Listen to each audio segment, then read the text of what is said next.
Graph तब बड़ा था कि अब बड़ा है, आप फैसला कर लीजिए। अपराध, ये हम नहीं कहेंगे कि अपराध होता नहीं है, तब अपराध होता था तो तेजस्वी यादव जी के, जो माननीय लालू प्रसाद जी जो उनके पिताश्री हैं, उनके संरक्षण में अपराधी अपराध करते थे। कहीं किसी की गिरफ्तारी नहीं होती थी, कार्रवाई नहीं होता था। और आज अगर गलती से कोई अपराधी अपराध करता है तो त्वरित कार्रवाई होती है, पुलिस उनको पकड़ती है और कोर्ट में भी स्पीडी ट्रायल कराकर उनको सजा दिलाने का काम सरकार करती है। तो अपराध की बात उनके मुंह से सुनना अच्छा नहीं लगता। आप लोगों के पार्टी को मिला है अभी पारस जी का बंगला, क्या कुछ कहेंगे? पारस जी का कौन सा बंगला था? सरकारी जो कार्यालय था, ये पार्टी तो ये कार्यालय। सरकारी कार्यालय किसी व्यक्ति का तो होता नहीं है। सरकारी कार्यालय किसी व्यक्ति का नहीं होता है। नहीं नहीं, आपको ये बात जानकारी होनी चाहिए कि लोक जनशक्ति पार्टी के नाम से जो पुराना पार्टी का कार्यालय था, जो हवाई अड्डा के समीप है, 1 नंबर व्हीलर रोड, तो वो आवंटित था लोक जनशक्ति पार्टी के नाम से।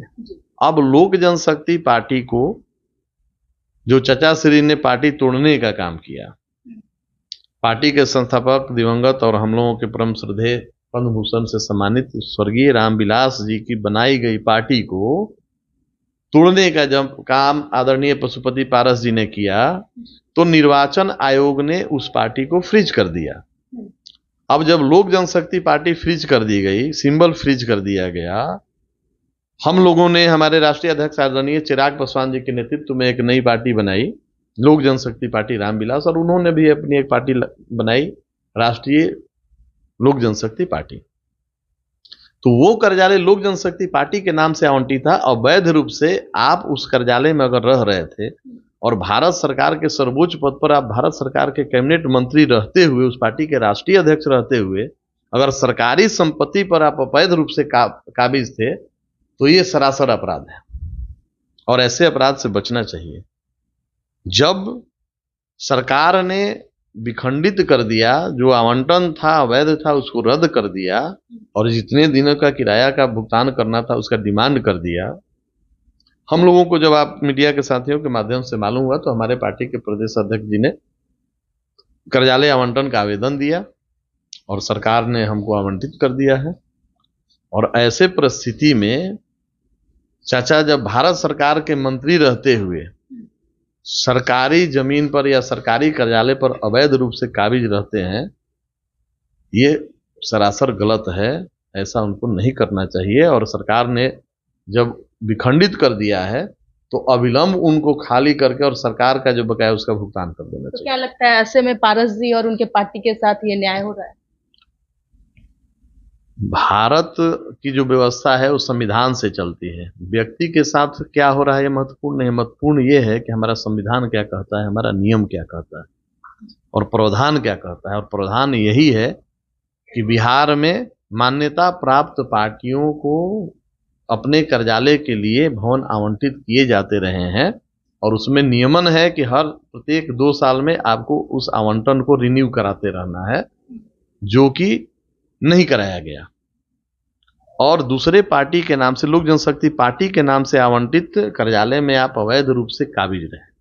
सरकार का ध्यान गया, सरकार ने, भवन निर्माण विभाग ने नियम के हिसाब से उस आवंटन को रद्द किया, खाली करने का 1 महीने का उनको आदेश कर दिया। हम लोगों को ज्ञात हुआ, हम लोगों ने आवेदन दिया आवंटन करने का और आवंटित हो गया है। तो इसमें किसी व्यक्ति के विरुद्ध न्याय अन्याय की बात कहाँ है? न्याय की बात तो यह है कि आप अन्याय करके इतने दिनों तक वहां बैठे रहे। लोक जनशक्ति पार्टी के नाम से आवंटित था तो आपको या तो अपने पार्टी के नाम से आवंटन कराना चाहिए था और नहीं तो खाली कर देना चाहिए था।